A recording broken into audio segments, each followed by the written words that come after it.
Assalamualaikum warahmatullahi wabarakatuh, and good morning student. How are you today? Jadi semoga kalian semua itu sehat walafiat ya. Di saat pandemi seperti ini penting sekali untuk kita semua untuk selalu menjaga kebersihan dan juga kesehatan agar imun tubuh kita itu tidak turun dan tidak mudah diserang oleh virus. Nah, so today we are going to learn about descriptive text. Jadi sebelum kita menulis teks deskripsi, kalian udah paham nggak sih what is descriptive text?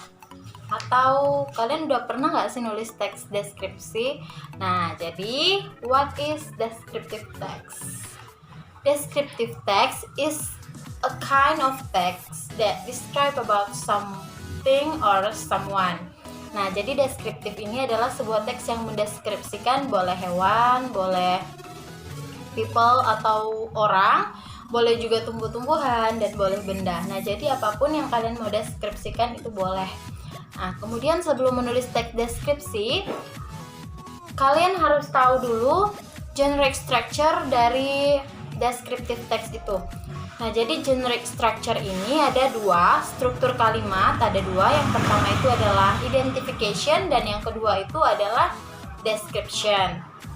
Nah, jadi identification ini can be introduction about the object. For example, who is the person, or where is the place, and what is the thing. Nah, jadi di identification ini, di kalimat identification yang kalian buat itu adalah kalian kasih tahu nih apa yang kalian mau deskripsikan. Contoh, kalian mau deskripsikan hewan peliharaan kalian. My cat is a title.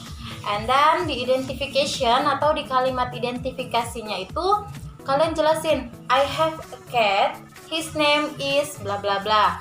Nah, jadi contohnya kalian itu punya cat namanya ini. Nah, itu masuk ke dalam identification, kalimat identification. Kemudian di kalimat yang description ini atau di kalimat deskripsi, di situ kalian mulai mendeskripsikan atau di situ adalah isi dari teks deskripsi ini. Di situ kalian jelaskan secara detail hewan peliharaan kalian. Contohnya,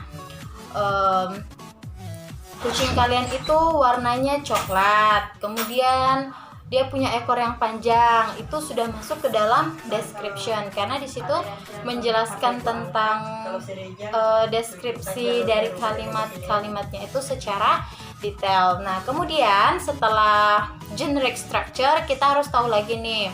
Setelah generic structure kita harus tahu language feature dari teks deskripsi itu. Nah, biasanya teks deskripsi ini menggunakan yang pertama itu simple present tense, atau yang kita deskripsikan itu adalah yang sekarang kita lihat. Terus menggunakan adjective atau kata sifat. Contoh, kalau misalnya kalian jelaskan atau kalian deskripsikan tentang teman kalian, I have a friend, her name is Fatima, she is beautiful. Nah, beautiful ini termasuk ke dalam adjective atau kata sifat. Si Fatima ini cantik. Nah, setelah simple present tense dan adjective, di teks deskripsi ini juga menggunakan noun phrase. Contohnya adalah big, ear, soft, fur. So, setelah kita mengetahui itu tadi, generic structure-nya, kemudian language feature, kita lanjut ke contoh kalimat deskriptifnya. Nah, jadi ini contoh kalimat deskriptif.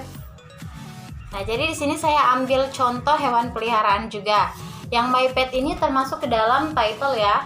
Kemudian kalimat yang dari I have a pet sampai the color is brownish yellow itu masuk ke dalam identification. Di situ dia baru menjelaskan bahwa hewan peliharaannya itu adalah dog. Nah, kemudian mulai dari Brownie is Chinese breed sampai di Brownie is really a sweet and friendly animal. Nah, itu termasuk ke dalam description karena di kalimat situ dia sudah menjelaskan secara detail my pet-nya ini. Nah, jadi itu adalah contoh kalimat descriptive text.